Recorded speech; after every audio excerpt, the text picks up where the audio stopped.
What if you were playing League of Legends in your Gunnerman cave and suddenly you got transported into a Coliseum, right in the middle of a tournament arc? On top of that, you are given the ability of copying your opponent's skill. Sounds good, right? That's until you realize this is the most useless skill in this world, and on top of that, if you lose a fight, you get your cheeks clapped by the winner. Why are you gay? But you don't have to imagine that part since the manga we are going to recap does it for you. Here's the name of this masterpiece, so I better not see you guys asking for name in the comments section, or else I'll pray you get reincarnated in this manga. The story starts in a dark, musty room, lit only by the glow of a gaming monitor. Our boy Koji, a certified basement demon, is deep in a ranked battle. Other than being a gamer, he is painfully average in every other aspect of life. He's chugging G Fuel like it's holy water, telling himself this will be his last game before sleep. But then a literal magic portal spawns under his crusty gamer feet, and before he can even Alt plus F4, he gets yeeted into a massive Coliseum. He wonders where is he and thinks it is one of those so-called otherworldly summoning. But then a woman with milk jugs so big that she can single-handedly solve the global starvation introduces herself as the head priest. Her name is Zaid and says she was the one who summoned him. Before Koji could say anything, they decide to check his skills. Turns out he has no initial skills and he is a real-life NPC in his own manga. But all is not lost because he has one blessing skill, the skill of copying. Koji gets excited because he finally got the OP skill of those isekai manga protagonists when they are reincarnated. But apparently, copying is the most useless skill known to mankind in this world. Which means our boy Koji is cooked. Zaid orders her minions to take him to the Coliseum because he is nothing more than a sword-fighting slave. A few moments later. A buff-looking dude kicks Koji's butt and throws him in a cellar. But before going, he reveals that in this world your status is determined by your skill. But since his skill is copying, he'll be treated like trash no matter where he goes. As Koji's coping, he hears a laugh behind him. He turns around and sees a female captive who says Koji has no luck because he got summoned with a copying skill. She explains that Koji's been summoned to a country called Bumbledole, currently beefing with their neighbors. So, they summon warriors from Earth like Pokemon cards who'll fight for them. Every summoned warrior gets a random skill, and if the skill is powerful, that warrior will get preferential treatment and become a soldier for the country. On the other hand, nobody gives a crap about people with trash skills, because a summoning requires 1,000 mana stones. So they are turned into live entertainment for the people of this country and are sent to the Coliseum. If that wasn't bad already, Zulu reveals that if you lose a match, you get stripped but naked and your cheeks get clapped in front of the whole Coliseum. Koji's like, wait, but I'm a dude. But Zulu says it's irrelevant. He assumes the worst and thinks he'll have to slurp some warrior's glizzy. Turns out it's worse than that because if he loses, he'll turn into a woman and then get his cheeks clapped by the winner. Basically, if a guy wins, he does the clapping. If a girl wins, she grows her own magic sword and still does the clapping. At this point, bro realizes he's not cooked. He's deep-fried. Zulu asks him how he plans to use his copying skills, but first, he wants to know why copying is considered such a useless skill. She explains that in a fight, the person you are facing will use a skill they are very familiar with. On the other hand, the person with the copying skill will be using it for the very first time, which means their proficiency with that skill would be 0. With an evil grin on her face, she pulls out a knife and asks Koji what kind of a person could use a tool that they have never trained with. Even if the skill is vital, it's of no use if the user is clumsy. On top of that, Koji will most likely be facing Torture Mary, a gladiator mommy who steps on losers just for fun. Honestly, I'd volunteer as tribute. Zulu straight up tells him that he is going to get his ass handed to him, and his only chance of winning is to outlast Mary, which is impossible. Our boy Koji starts shitting his pants like a toddler because he is going to be used as a meat relief, simply because they think of this as a game. But then something clicks for him. He starts laughing maniacally, which makes Zulu think he has probably lost his mind. Fighting with skills, I won't die even if I die. This is just like a video game. His gamer instincts kick in and he thinks it's just like a super realistic VR game, which means he can grind for hundreds of hours and discover all the possible strategies to beat this game. He gets excited upon realizing all the different routes. Although he may be a below-average Joe in real world, he is a top-level gamer who has never lost a single game in his life, just like his virginity. With big dick energy flowing through his body, he starts smiling like a maniac. Meanwhile, in another room, we see an old geezer walking into Torture Mary's chamber. She's in the middle of her torture session, aka stepping on losers. Upon hearing about her match, she smiles like a dummy mommy and plans to castrate his opponent, so she can use him as her bitch forever. Lord have mercy, I may have creamed in my pants. The scene then shifts to the Coliseum, where people are screaming on top of their lungs as if they saw their favorite Twitch streamer IRL. The announcement lady then formally introduces us to Mary, the lady of the flame built like the final boss of OnlyFans. She has a perfect record of making me goon 20 out of 20 times and has never lost a fight. On the other hand, stands her opponent and our gooner protagonist Mikigami Koji. The crowd starts booing him and tell him to get lost. But bro just stands there like a Chad JoJo character and keeps aura farming. Mary gets up from her throne, shaking the stadium with them juicy thunder cakes and tells Koji that if his body stops responding in the middle of the battle, then she'll just make him her baby girl and properly make babies with him. Among the chaos, like a confident man who is packing a 6-inch Subway sandwich in pants, Koji walks towards her, takes a deep breath, and announces to the whole area that he will defeat her. On top of that, he is going to clap her big booty cheeks and cream in them thick thighs. Hearing those words, every single degenerate in the arena starts cheering for our boy, and this makes the higher authorities upset. Zulu watches from the sides and wonders if he is being deadass right now. She looks at his gooner smile and realizes maybe this virgin really is cooking something. Turns out our boy ain't just a clown, bro actually gathered intel on Mary before the fight and rage-baiting her was also part of his plan. Man's playing 4D chess while everyone else is still trying to find the tutorial. She instantly takes the bait and fires off her purgatory flames, lighting up the whole Coliseum like a Christmas tree. Koji barely dodges her attack, but before he could recover, she launches another one. But this time he copies her backstep evasion and slides out like a Souls player dodging Rent. With a cheeky grin, he decides to counter with his own purgatory flame. But instead of a firestorm, his flame was small and weak. Just like the wiener of the people who watch this video but don't subscribe. The flame hits her and nothing happens. Turns out her armor has fire nullification, meaning Koji basically threw a candle at a flamethrower. She starts spamming more attacks like a button-mashing Tekken player, and Koji's out here rolling, dodging, and praying like his life depends on it. A few moments later. Halfway through the battle, half the arena looks like it just went through a Call of Duty nuke strike. To end his suffering, Mary offers our boy a deal. Become my slave and I might let you live. But Koji tells her that hunting noobs while you are a pro sounds pretty lame. But since he is a nice guy, once he defeats her, he'll make her strip and kneel down in front of the entire arena. The rage bait works once again and Mary's ego shatters on the spot.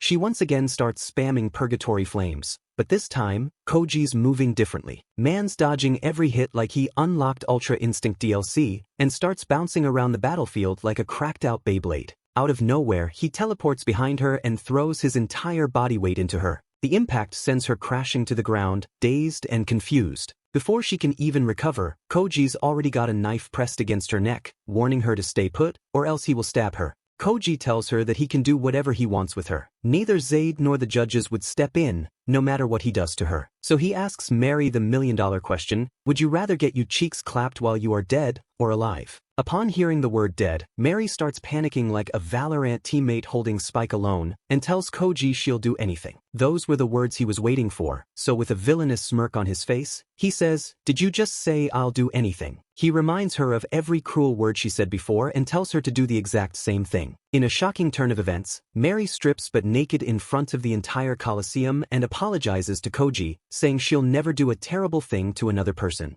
Zaid's jaw hits the floor and she starts losing her mind like, how the hell did this NPC just beat a boss character? Meanwhile, Koji stands there smiling, like he just bagged his first Pokemon and vows to never lose a fight in this world. Mary staggered forward while Koji tightened the rope around her wrists. As the door opened, Zulu congratulated our boy on his victory and gave Mary the bombastic side eye while sarcastically roasting her. She casually mentioned that Mary had always dreamed of losing her V-card to someone stronger than her, so technically this outcome was perfect for her. Mary's expression drained faster than a phone battery at 1%, and she snapped back, swearing that she would kill both of them. Koji yanked the rope around her wrist and told her to shut the fuck up for a moment. Panic flickered across her face and Koji suddenly remembered Zulu's earlier advice. Treat Mary like a bitch, because apparently, she respects tough guys and this was step one to tame her. Zulu praised him for following the plan and pointed out how Mary was already falling for him. Before leaving, she told Koji to visit the secretary for the official post-battle procedures. At the reception desk, a hot mommy with glasses handed Koji a special room key and 2 vials of a secret drug. She tells him about the compatibility ritual between victor and loser, in which the two must drink the potions and stay inside a sealed room and play Smash Brothers for 24 hours straight. If the ritual failed, they would be forced to repeat it. Mary was started to get nervous because it was her first time getting jiggy with a man. Meanwhile, Koji was also shitting his pants because he is a virgin as well, and since he was an introvert who always played League of Legends, he never touched grass and got himself a girlfriend.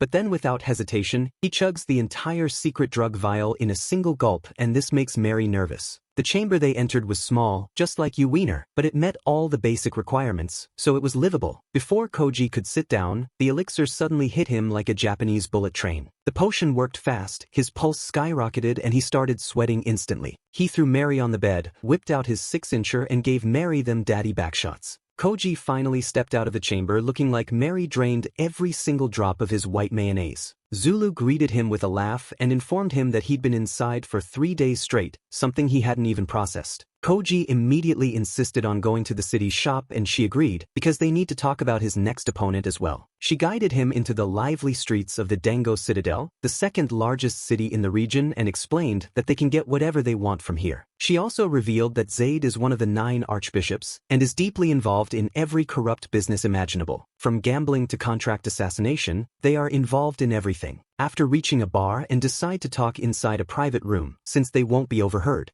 Zulu starts by congratulating him on his victory, but reveals that his situation hasn't gotten any better. She warns him that he is now on Zaid's radar, and since he humiliated a fighter from Zaid's nation, she'll target him with everything. So now he needs to do everything in his power to survive in that Coliseum. Zulu reveals that she has her own personal grudge against Zaid, and she wanted to destroy her for a long time. So he needs to keep winning because her goal is to support Koji long enough for him to crush Zaid completely. With this announcement, they shake hands and promise to stick together like ass cheeks until they destroy Zaid. She reveals that beyond Mary, Zaid has 3 more fighters. Finn Catastrophe, a fighter who possessed over 100 skills and fought like a walking library of pain. Alice Cotton, a woman who uses spatial manipulation skill, meaning she could disappear or swap spots at her own will. Third one, and potentially Koji's next opponent, Merle Barak, a massive muscle mommy with ridiculous strength, and she is undefeated as well. Furthermore, she also has 3 types of power buffs, which makes her Koji's toughest opponent. He felt worried about their plan, but Zulu assured him she could handle her part. She claimed to be stronger than most fighters and made that clear with a confident smile. The scene then shifts to a castle, where Zaid was stomping the ground in frustration and hurling insults straight at Koji. Her fury shocked the nearby fighters, and one of them commented on how mad she looks.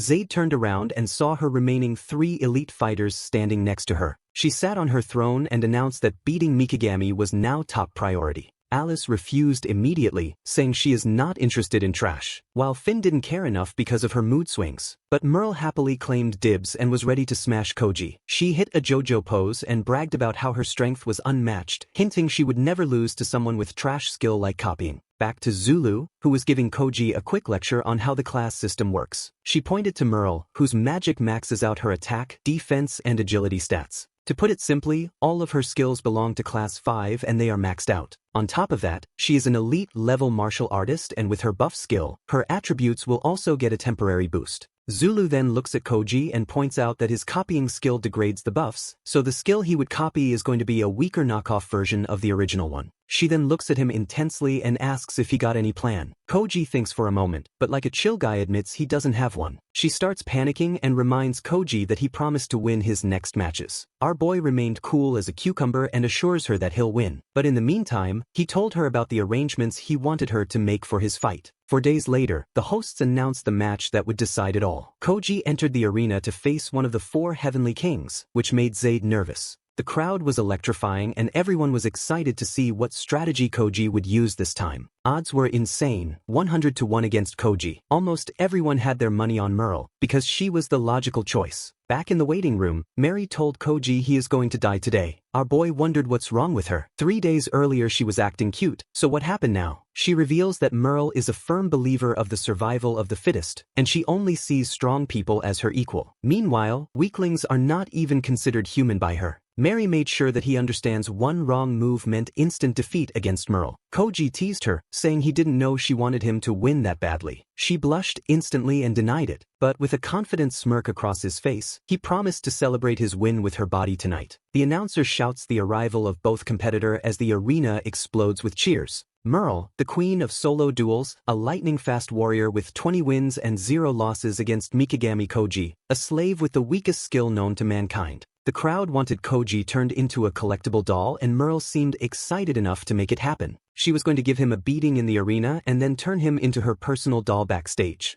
But Koji hits a JoJo pose and promises to destroy her so bad that she won't be able to stand anymore. With the declaration of victory from both sides, they gave each other the 1,000-yard death stare and got ready to throw hands. The moment the match opened, Merle activated all 3 of her buffs: attack, defense, and speed, looking like a Dragon Ball Z character powering up. Koji copied her skill immediately, pretending to totally understood what level 5 skill meant. He was confused by her dramatic pause, but she told him go ahead and strike first. Trying to prove he actually trained and didn't spend the week napping in secret hideouts, Koji took off with surprising speed, circling Merle so fast she momentarily lost track of him. Before she could finish her thought, Koji suddenly launched a punch straight at her face. The crowd gasped as if plot armor itself had malfunctioned. Even Merle froze from shock, realizing Koji had suddenly switched gears. She was surprised to see that Koji was able to hit her, and complimented him for using 2 different types of speeds for stabilizing himself. Once the shock wore off, Merle decided it was her turn and announced that she was going to hit him in the chest. She then launched herself forward with brute force and Koji braced for impact. But still, he got blasted into a metal barrier with enough force to question all his life choices. He gasped for air and the audience held their breath, while the host dramatically announced that Merle had used one of her techniques called the God Cannon. The crowd roared, hyping her up as if she'd already won. Meanwhile, Koji was lying on the ground and starting to doubt himself. Merle approached with the confidence of someone who knows she's winning, and calmly explained she'd let him hit her, only to see how strong he was. This was because she wanted to hit him with just enough force, so he would break in half. Realizing she'd been holding back made Koji feel great in the same way learning you're the weakest in the gym feels great. She then grabbed him by the neck with one hand, lifted him up like a misbehaving cat, and casually suggested she'd start by breaking his right shoulder. A sharp burst of pain followed and Koji screamed so loudly that even Merle had to pause, asking why it sounded like he broke his own tooth. She lectured him about how weaklings talk too much. Then she admitted to loving the process of twisting people's joints like bubble wrap. Before she could continue, Koji's survival instincts of a raccoon cornered in a kitchen kicked in, and he spat directly into her mouth. The host nearly lost her voice and the crowd erupted in laughter, chanting his name like he suddenly became a legend for the most disrespectful move of the year. Merle spat the taste out and launched a kick that sent Koji rolling across the arena like a dropped potato.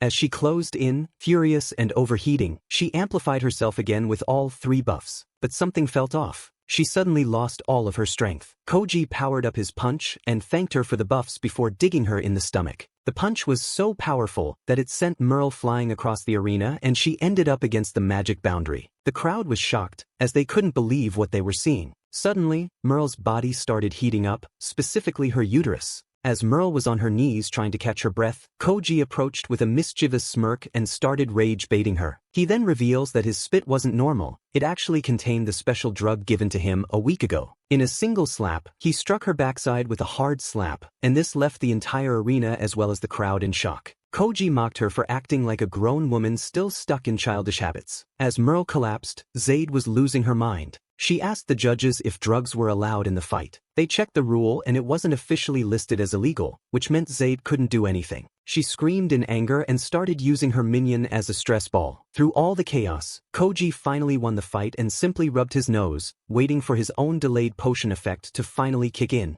Backstage, we see an old man taking Mary to a new room. The fact that they were moved to a level 2 room only meant Mikagami had won again. She then remembered his words of celebrating with her body as a prize and starting blushing with excitement. The door then opened and there he was, our Gunnar protagonist standing next to his baby mama number 2. Tugging the rope, Koji pulled Merle closer to the bed and casually mentioned that he slipped her the potion during their match. Feeling humiliated, she powered up her level 5 buff and launched a punch at Koji, only for him to catch her hand mid-swing. He told her she was being ridiculous, and that whatever tiny boost her buff gave her was already fading due to the secret drug. Then he reminded her of the Coliseum tradition. The winner breeds the loser. Before she could even process her words, Koji started slapping her ass cheeks, and slowly but surely, she was starting to enjoy this pain. Mary watched the scene unfold and started to get embarrassed, but deep down she wished it was her instead of Merle. By this point, Merle loudly declared how wonderful everything felt, while Mary's face burned red from secondhand embarrassment. Then Merle screamed her love for Mikagami, and that was enough to push Mary over the edge. She grabbed a vial of elixir and chugged it in one go. She shouted for Koji and then leapt high into the air, saying she hasn't been congratulated by her yet.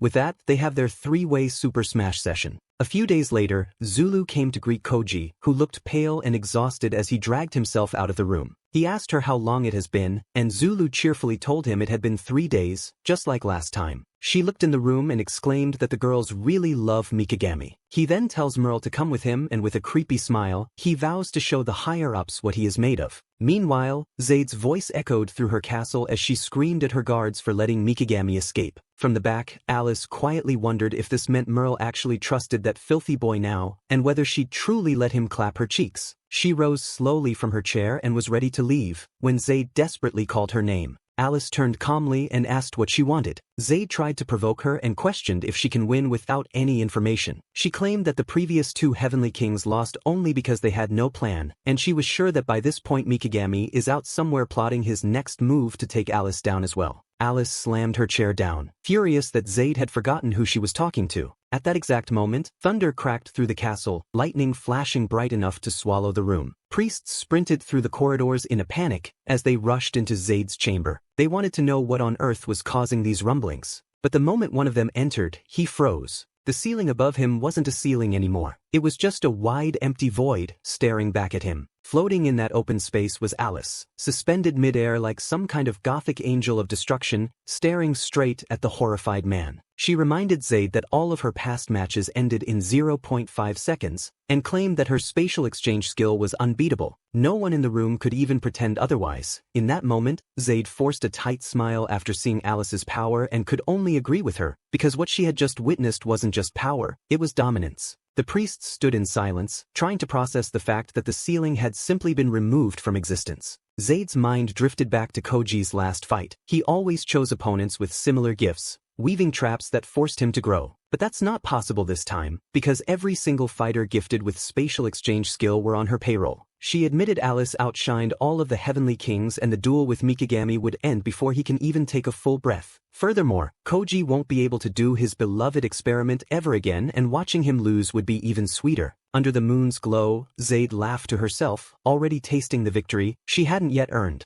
Meanwhile, in the eastern slums of Citadel, everything felt strangely calm. Zulu couldn't help smiling as she imagined Zade laughing her head off right now. Zulu stepped forward, and standing before them was a girl none of them expected, another spatial exchange specialist. Her name is Tia Clover, and she is a mercenary. Merle blinked in confusion, wondering how they'd even found Tia. Koji explained it was easy. They hired her before Merle's fight and got her out of town, only to return after their match was finished. Merle practically melted into a blush as she praised him, calling his cleverness exciting. Koji just gave a half smile and stated they only needed a strategy to beat Alice now. That's when Tia interrupted and gave him a reality check. She hated to say it, but beating a high-tier skill like spatial exchange with copying skill would be impossible. A chill ran through Koji's body and silence wrapped the group. Calling out Koji's full name, she ordered him to target her with spatial exchange. Zulu nearly panicked. Tia could have died if anything went wrong. But Tia stood firm, demanding Koji proceed. He hesitated at first, but then extended his hand, igniting the faint hum of spatial power. In a blink, the earth beneath Tia swapped places with wooden floor, and the piece of stone crashed to the ground, shattering into pieces. Tia softly asked Koji if the message had reached him. Spatial exchange didn't move bodies. It replaced space itself. Anything extending past the swapped edges would simply be sliced off. Tia explained this is the deadliest skill, and she could cut him in half from across the field. His copied version would reach half the distance of her due to his copying skill, meaning his range is severely limited. Koji's face drained of color. He stared at the cracked floor, feeling victory slip farther away with each second. Tia continued calmly, warning Alice's mastery was even worse. Alice could sweep the entire arena in a single motion, hitting every corner with perfect control, meaning if she wanted, Koji would be dead in an instant. She pointed her finger at Koji and told him it is impossible to dodge Alice's attack, meaning his chances of survival against her is 0%. Merle and Zulu exchanged horrified looks, while Koji stood in stunned silence. Some days later, Mary sat quietly in the level 2 room and wondered whether Alice would be the one to finally stop Koji. The thought made her chest tighten with a strange anxiety. Her eyes drifted to the shackles once clasped around her neck, now lying abandoned on the bed. But then she tidied the room and finally snapped the chains back around her neck, the cold metal resting against her skin like nothing had changed. The arena roared to life as the Coliseum filled every seat. The host apologized for a brief delay, then reveled in the rising excitement. Tonight, the final duel would unfold. Alice Cotton versus Mikagami Koji. The crowd exploded in cheers, urging Alice to finish him once and for all. Her eyes glimmered with curiosity as she wondered aloud if today would be the end of his winning streak. A cold wave washed through Koji's chest. This was madness. He had no plan, no hope, no backup. But he stepped forward anyway. High above, Zaid lounged like she was watching premium theater and looked so confident you'd think she'd already cashed in her victory bets. Suddenly, a man's voice called her out. She turned around and with a smirk on his face, the man pointed it was going to be a successful day. Zaid noted he was rarely seen in the Coliseum anymore, but he simply shrugged. After all, everyone was obsessed with that strange boy, Mikagami. It was as if he is one of the 4 heavenly kingdoms. He asked if she was nervous, but Zaid answered by bursting into sudden laughter, which left the man confused and he stared at her like she had lost her mind. She waved it off, insisting it just sounded funny, though her expression suggested she knew something everyone else didn't. The host's voice boomed, presenting today's outrageous betting odds. 1.001 to 125, all in favor of Alice. Even after 2 shocking defeats earlier, everyone was convinced Alice's advantage tonight was overwhelming. The commentator reminded the crowd that Alice struck down her enemies in the blink of an eye, while Mikagami with his copying skill won't be able to easily keep up. Zaid smiled, insisting Alice's victory was guaranteed. Down in the arena, Alice stepped forward, declaring her hatred for all men. According to her, they were liars by default. And yes, that included Mikagami. But then her tone flipped entirely, and in a soft voice, she pointed at him, announcing he was destined to become a beloved little girl, whom she would keep close like a prized plushie. The host nearly choked laughing, calling it proof that Alice's feminist flame was still burning strong. Up in the stands, someone yelled, "Alice is the strongest." Another girl waved a bright sign rooting for her, revealing that Alice had a full fan club. Some men in the crowd grew tense, calling Alice a cocky brat, while another yelled at Mikagami not to dare lose. Alice responded instantly. With a flick of her hand, droplets of blood flew, splattering on Koji's face. The man's feet were chopped off in an instant, and his scream tore through the arena. The metallic scent of blood filled the air. With a horrifying expression on her face, she asked what did the man just say to her? The host panicked, ordering an immediate cleanup as workers scrambled to erase the mess.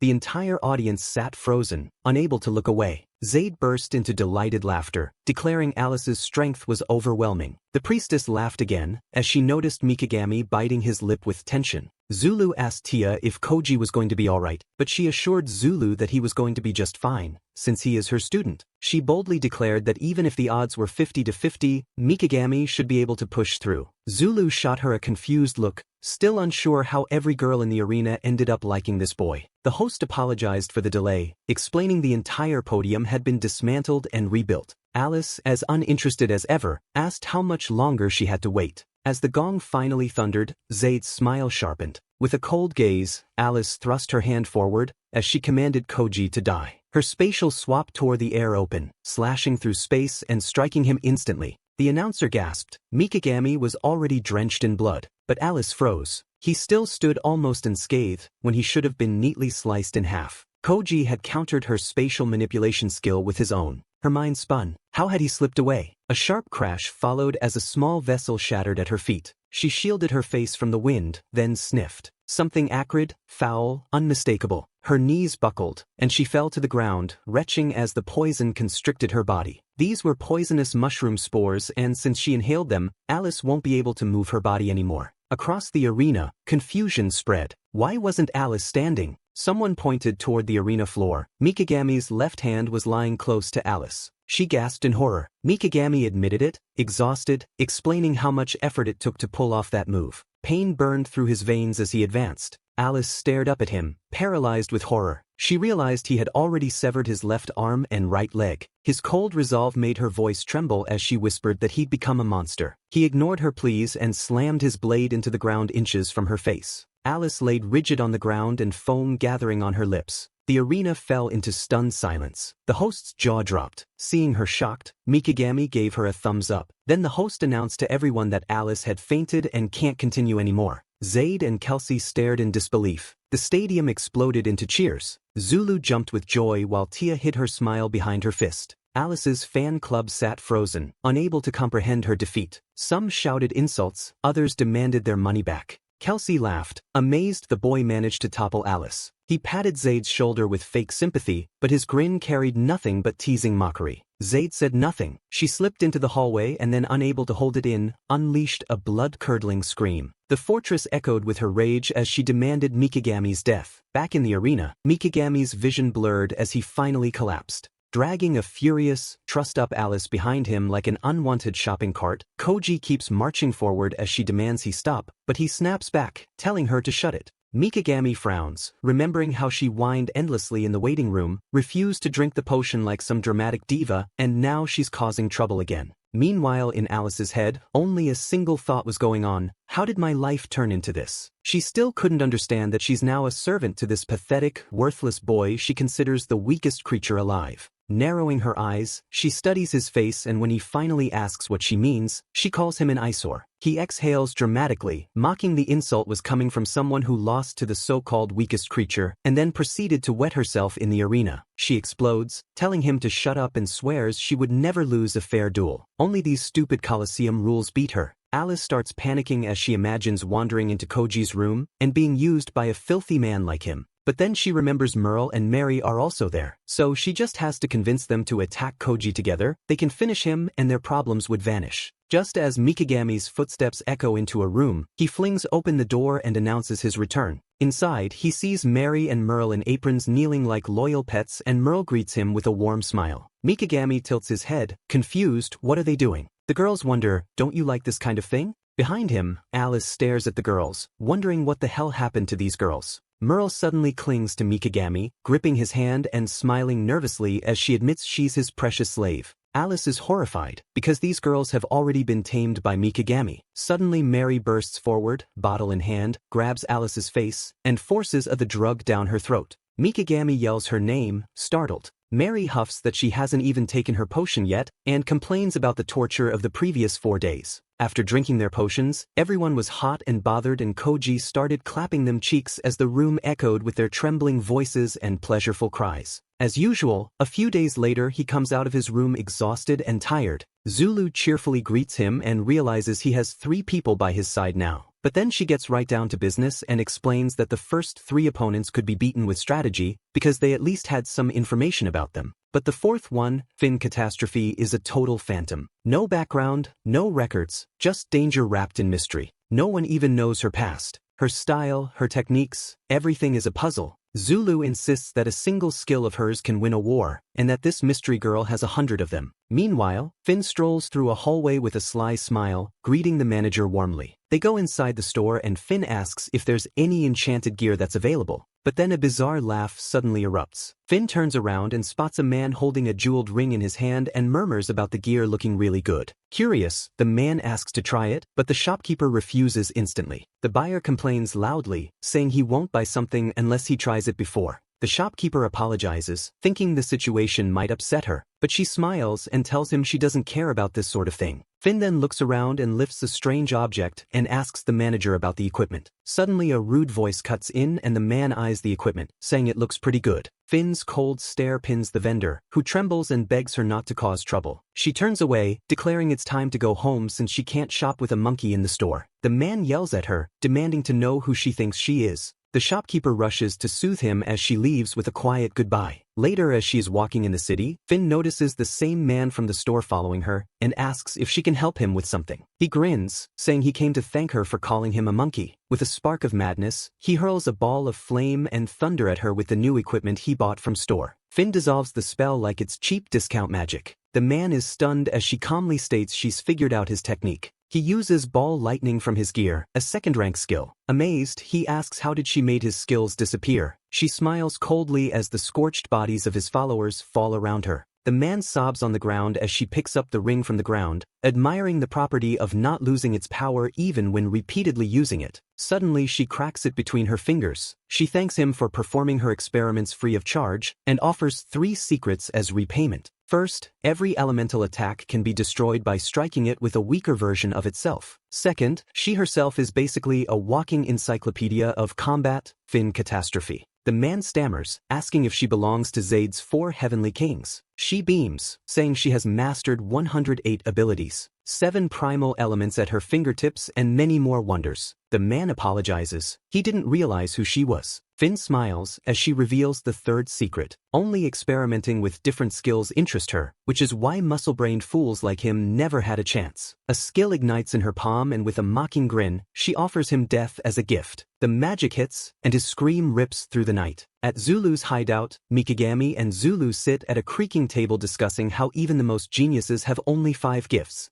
Mikagami notes Mary has 2, Merle 3, Alice only 1. But Finn just claimed she has 108. Zulu point out that she goes beyond the laws of this world, which makes her a foe beyond reason. Mikagami's eyes widen in dread as he imagines disaster approaching. Zulu clutches her head and laughs shakily, admitting she knows nothing about her, no past, no age, nothing. All she has are those 108 skills. Zulu recalls that all of her victories came through a new trick. By now, only 8 of her abilities have been revealed so far. Koji stays silent as this is his most terrifying opponent he has faced yet. Before, he relied on logic and strategy, but now, he can't even describe what she is, let alone plan for her. Into the mic, the host unleashes full hypebeast energy, reminding the crowd that an entire week has flown by since that unforgettable showdown. Tonight is the grand finale everyone's been waiting for. With a proud ring to her voice, the girl announces it's Mikagami versus Catastrophe. Her words bounce off the stone walls, and the crowd detonates into cheers and screams.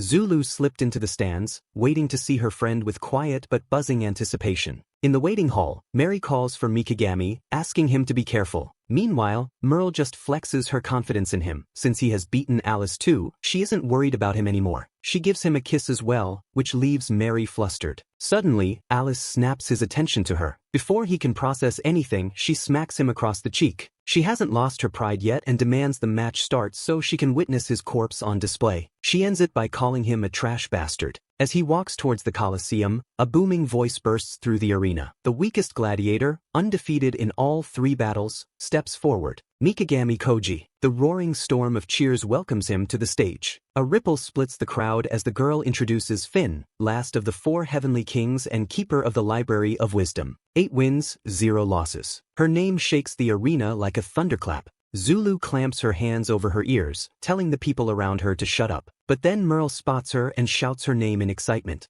Zula greets her, surprised she came. Then Merle suddenly snatches the collar of the man nearby and launches him into the air, all this while flashing a mischievous smile toward Zulu like she's stirring chaos for fun. A hush rolls over the audience as they notice Merle. Why is she at the duel? People get jealous of Koji because he was able to smash her, but Merle ignores them all, her heart's fixed on Mikagami's safety. A flag waves high with Koji's face printed proudly. From a high row, someone mocks his supporters, calling them idiots. They've bet everything on him. Another friend urges the man to check the forecast, and his eyebrows shoot up at the odds. Koji has 95 times the return on his name. Zed watches the arena with a smug grin, as the man thinks something is fishy going on with the odds. With a sharp smile, she declares tonight will be the end for him. Finn points out how annoying people can be when they start getting loud. Admitting she's not interested in this match, she just wants to see how he is going to fight. Confidence sparks in Mikagami's eyes as he agrees. The host erupts in excitement, calling out his unwavering resolve. But in return, Mikagami says he has a question for her. How did you acquire so many skills? Finn laughs, delighted by the question. With a gentle smile, she shrugs and says, I just worked really hard. Silence. Everyone just stops. Mikagami stares at her with intense expression. The crowd erupts again, insisting hard work alone can't master 100 skills. A man shouts Finn is a genius, while another warns Mikagami she's messing with him. Mikagami nods and thanks her for the answer, although he believes she is lying to his face. Finn's smile sharpens as she tells him not to bore her. She summons 2 glowing orbs, fire and lightning, and hurls them at him. Mikagami counters her attacks with water ball and wind ball skill. The announcer loses her voice from amazement. With a smirk across her face, she lets Koji know that he has cleared level 1. But then she attacks him with 3 different skills at the same time, and gives him a creepy smile. The announcer's eyes widen as the stage holds far more attacks than she imagined. Finn's attacks are being countered by Mikagami's counter attributes. Curiosity sparks in Finn's mind. She notices something is wrong. Up until now, she has never used an earth orb or a light orb before, which only means one thing. He's copying her skills in real time as they are fighting. Lost in thought, she almost laughs it off. She roars that she used those moves in the downtown the other day, and wondered he must have been nearby without her noticing. She lunges with blinding speed. Mikagami blocks again, but then the host gasps at their clash. Finn weaves lightning and fire together into a shining, terrifying fusion spell. Mikigami freezes, horrified. The host trembles, asking if this is a joke.